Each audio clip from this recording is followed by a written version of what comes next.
Welcome to the Brain Frame podcast. Today, we're not just talking about a book, we're talking about a question that hits deep for every Pakistani. Why does this country, despite everything, still stand?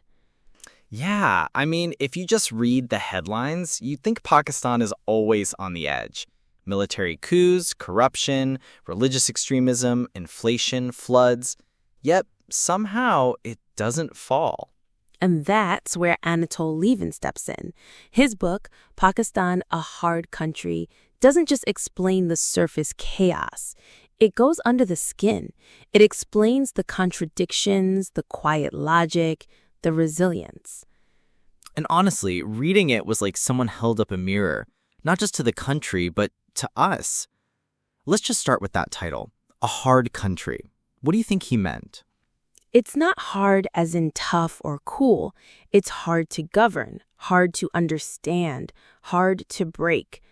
But also, it's like stone. You hit it, it doesn't shatter. It absorbs the blow. Exactly. It's like there's a strange kind of strength in our dysfunction. Lieven's biggest argument is that Pakistan doesn't collapse because its dysfunction is deeply structured. There's this informal order that holds people together. Not the state, but kinship, religion, patronage. And that's emotional, man, because in the West, they always talk about institutions, rule of law. But here, a feudal lord in Sindh or a tribal elder in Fatah can give you more justice than a courtroom. Sad, but true. Lieven isn't glorifying this, though. He's just saying, if you want to understand why Pakistan doesn't implode, you have to respect the local logic. Now let's talk about Islam. He makes it clear. Islam is not the radical threat people think. It's actually a stabilizer. Totally. Islam gives people an identity, a shared code. Yes, there are extremists, but the vast majority, they use Islam to avoid conflict. It binds, it doesn't break. And Lieven says that Islamic rhetoric is often just political language. It's how people talk, but not always how they act. We have to talk about the army. It's the most organized institution, but also the most controversial. He's brutally honest. The army keeps things from falling apart, but it also prevents real democracy from taking root. Yeah, Lieven respects the discipline of the military, but he also calls out its economic empire, its control over foreign policy, and its manipulation of civilian governments. It's the protector, but also the puppet master. And what does that say about us as a nation when we trust the boots more than the ballot? Now here's where it gets complicated. We love to blame feudal lords for everything. But Lieven says they're not just parasites. They provide security. Exactly.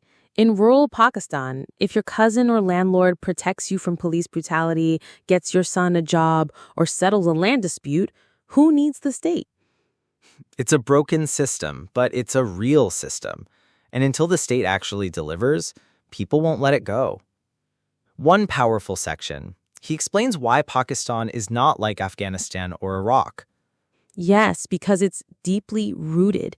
It's got roads, cities, schools, power networks, and more than that, shared identities that cut across ethnic lines. So even when we fight, there's a weird kind of unity in the chaos. Let's touch on corruption. He says it's not just greed, it's survival. Yeah. A police officer isn't just taking bribes to get rich, he's feeding 20 relatives. It doesn't make it right, but it makes it human. You know what stayed with me? What? That Pakistan's strength is not in its politics. It's in its people, their loyalties, their ability to adjust, to laugh during a blackout, to fight and forgive. That's true resilience. And I think Lieven, he saw that. He came as an outsider, but he listened. And maybe that's what we all need to do more. So, is Pakistan a hard country? Yes, but maybe that's what makes it beautiful too. Thanks for joining us on this journey. Let us know in the comments. What's one thing you think the world misunderstands about Pakistan? And don't forget to hit that subscribe button, drop a like, and share this with someone who loves deep, real talk. Until next time, stay curious, stay grounded. This is the Brain Frame Podcast.